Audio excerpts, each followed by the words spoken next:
Start. তো আমরা এখন হচ্ছে যে অবস্ট্যাটিক্সের 4টা যন্ত্রপাতি দেখব। তো এটা হচ্ছে যে অবস্ট্যাটিক্যাল ওয়্যার, তারপর এটা হচ্ছে যে গার্ডেড নাইফ, আর এই দুটো যে যন্ত্র এটা হচ্ছে যে ভালসেলাম ফোরসেপস।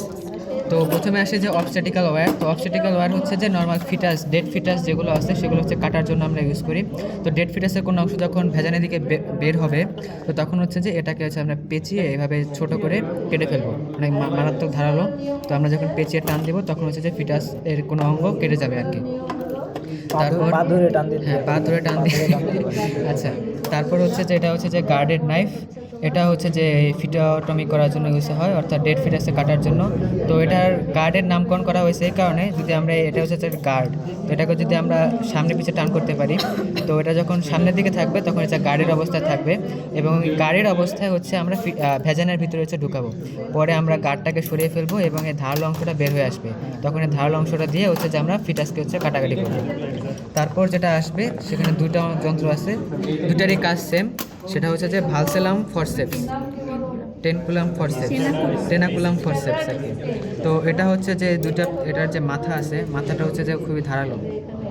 এই যে আমি খুলতে পারছি না, হ্যাঁ খুলতে পারছি। তো এটা হচ্ছে যে ধারালো একটা মাথা। তো এটা দিয়ে হচ্ছে কি, এটা হচ্ছে যে যখন ফিটাস আছে, ফিটাসের হচ্ছে যে আইলিডে হচ্ছে যে আমরা এই ধারালো আপার ক্যান্থাস, আউটার ক্যান্থাসে হচ্ছে যে আমরা এটা হচ্ছে যে অ্যাটাচ করব।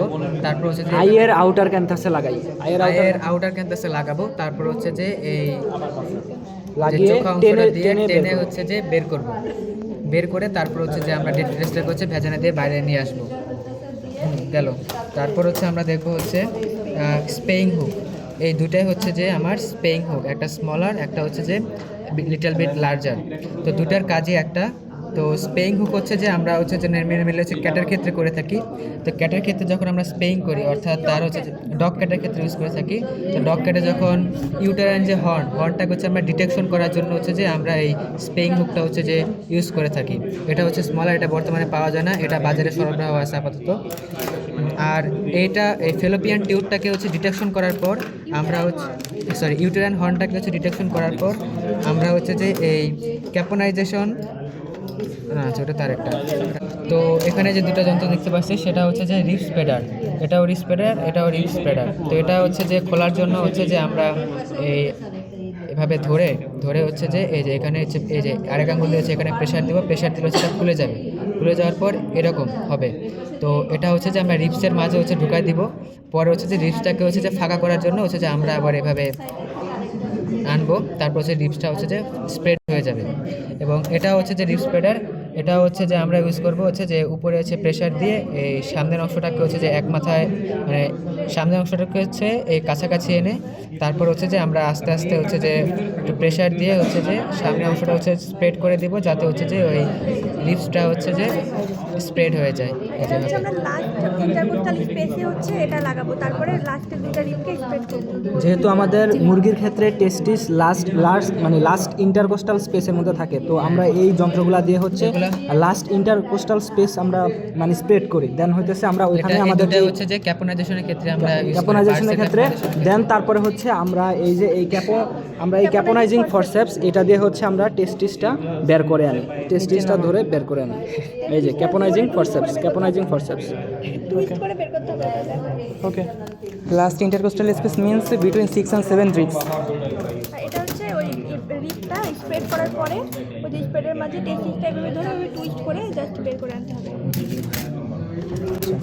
তারপর হচ্ছে যে আমার মাসেল সেক্টর। তো এখন এই পাশে হচ্ছে যে তিনটায় হচ্ছে যে মাসেল রিট্র্যাক্টর। তো এটা হচ্ছে মাসেল রিট্র্যাক্টর, আর এটা হচ্ছে যে ল্যারিঞ্জিয়াল রিট্র্যাক্টর, আর এটা হচ্ছে যে সেলফ রিটেইনিং রিট্র্যাক্টর।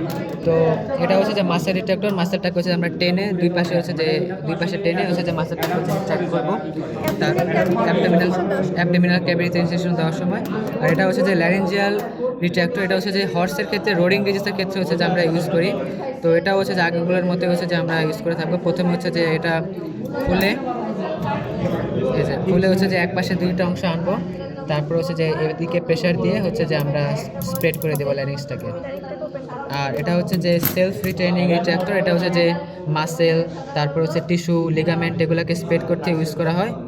আগের মতোই প্রসেস, দুই পাশে হচ্ছে যে প্রেশার দিয়ে এক পাশে করে তারপর হচ্ছে যে আমরা এদিকে স্প্রেড করে দিই। এদের মেন কাজই হচ্ছে রিট্রাক্ট করা অর্গান অনুযায়ী, ঠিক আছে, নামগুলো অর্গান অনুযায়ী হয়েছে, তো কাজে হচ্ছে রিট্রাক্ট করা।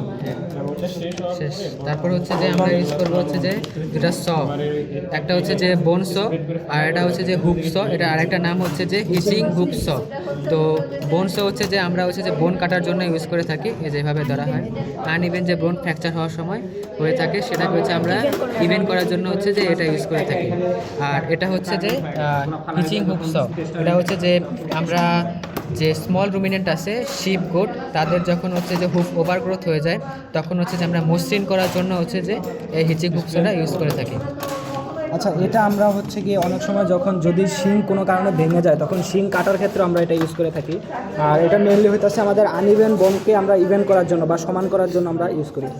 তারপর এটা হচ্ছে যে হেয়ার ক্লিপার, এটা হচ্ছে যে আমরা নর্মালি হেয়ার ক্লিপ করতে ইউজ করি। এটা হচ্ছে যে যখন আমরা সার্জারি করব, সার্জারি করার সময় যে সাইডটা আমরা সার্জারি করব অর্থাৎ সার্জিক্যাল সাইড, সেই সাইডটাকে হচ্ছে আমরা প্রিপেয়ার করার জন্য অর্থাৎ লোমগুলো কেটে ছোটো করার জন্য, সার্জিক্যাল সাইড প্রিপেয়ার করার জন্য আমরা এই হেয়ার ক্লিপারটা ইউজ করে থাকি। তারপর হচ্ছে যে স্পেশাল আরেকটা যন্ত্র, সেটা হচ্ছে যে বোলিং গান। তো বোলিং গান হচ্ছে যে আমরা এই বোলাস খাওয়ার জন্য ইউজ করি। এখানে হচ্ছে যে বোলাসটা হচ্ছে রাখা হয়, বোলাসটা যদি বেশি বড় হয় তাহলে হচ্ছে কেটে এখানে ঢুকানো হয়, তারপর হচ্ছে যে এভাবে হচ্ছে যে কোড়ালি হচ্ছে যে ভিতরে ঢুকিয়ে শ্যুট করা হয়। তারপর এটা হচ্ছে যে ইক্রাসিওর, ইক্রাসার। তো এটা হচ্ছে যে আমরা ক্যাস্টেশনের ক্ষেত্রে ইউজ করে থাকি, ক্লোজ মেথড ক্যাস্টেশনের ক্ষেত্রে।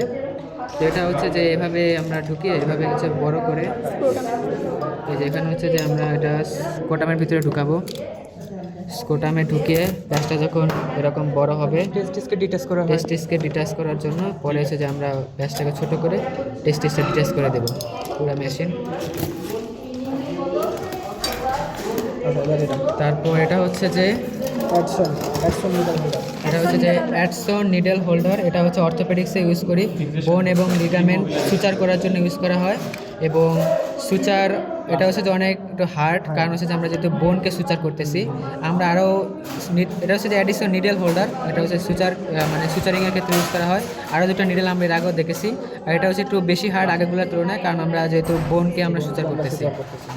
তারপর এটা হচ্ছে যে টেন্ডন সুচারিং নিডেল, এই যে একটু মাথাটা একটু বেশি তেরা, তো এটা হচ্ছে যে টেন্ডনকে হচ্ছে সুচার করার জন্য ইউজ করে থাকি। আর এটা হচ্ছে স্টেডার স্প্লিন্ট, এটা হচ্ছে যে আমরা এক্সটার্নাল ফ্র্যাকচার ফিক্সেশন করার জন্য হচ্ছে যে এটা ইউজ করি। এখানে হচ্ছে যে স্ক্রু ট্রু থাকে, তো স্ক্রুটা হচ্ছে যে আমরা খুলে মুলে মানে ঢিলা করে তারপর হচ্ছে যে টাইট করে দিয়ে দেই এবং বোনের সাথে লাগিয়ে দেওয়া হয়, যাতে হচ্ছে যে পরে এক্সটার্নালি হচ্ছে যে এর জন্য কোনো মানে কোনো ফ্র্যাকশন কারেকশন করার সময় আর কি আমরা এটা করে থাকি। কমপ্লিট।